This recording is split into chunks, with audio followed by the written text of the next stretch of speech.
మంచిర్యాల జిల్లాలోని ప్రధాన వార్తలను చూస్తే బీఆర్ఎస్ గురుకుల బాట కార్యక్రమంలో భాగంగా భీమారం మండల కేంద్రంలో గల ప్రభుత్వ కస్తూర్బా బాలికల వసతి గృహాన్ని పరిశీలనకు వెళ్లిన బీఆర్ఎస్వి నాయకులను అడ్డుకున్నారు పోలీసులు. పోలీసులకు బీఆర్ఎస్వి నాయకులకు మధ్య వాగ్వాదం చోటు చేసుకుంది.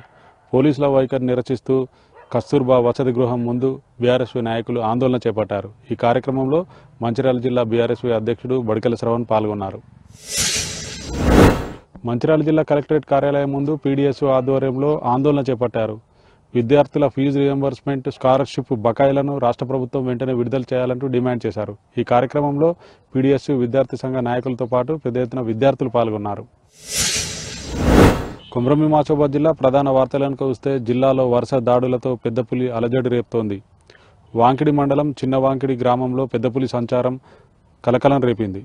పత్తి చేనులో పనిచేస్తున్న రైతుకు పెద్దపులి కనిపించడంతో భయంతో రైతు గ్రామంలోకి పరిగెత్తుకుని వచ్చి అటవీశాఖ అధికారులకు సమాచారం అందించారు. అటవీశాఖ అధికారులు పెద్దపులి పాదముద్రలను గుర్తించారు. వ్యవసాయ పనులకు వెళ్లే రైతులు, వ్యవసాయ కూలీలు, పశువుల కాపర్లు అత్యంత జాగ్రత్తగా ఉండాలంటూ అటవీశాఖ అధికారులు హెచ్చరికలు జారీ చేశారు. కొమరంభీం ఆసిఫాబాద్ జిల్లా ప్రధాన వార్తలను చూస్తే జిల్లాలో బీఆర్ఎస్ గురుకుల బాట కార్యక్రమానికి పోలీసులు అడుగడుగున అడ్డంకులు సృష్టిస్తున్నారు. కాగజ్ నగర్, సిర్పూర్ టీలలో గల ప్రభుత్వ గురుకుల పాఠశాల పరిశీలనకు వెళ్లిన బీఆర్ఎస్ నాయకులను పోలీసులు అడ్డుకున్నారు. పోలీసుల వైఖరిని నిరసిస్తూ సిర్పూర్ టీ ప్రభుత్వ సోషల్ వెల్ఫేర్ బాలుర పాఠశాల ముందు బీఆర్ఎస్ నాయకులు ఆందోళన చేపట్టారు.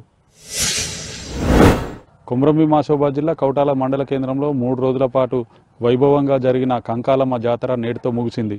ఈ జాతరకు తెలంగాణలోని పలు జిల్లాల నుంచే కాకుండా మహారాష్ట్ర నుంచి పెద్ద ఎత్తున భక్తులు వచ్చి అమ్మవారిని దర్శించుకున్నారు. భక్తులకు ఎలాంటి ఇబ్బందులు కలగకుండా పోలీసులు గట్టి బందోబస్తు ఏర్పాటు చేశారు.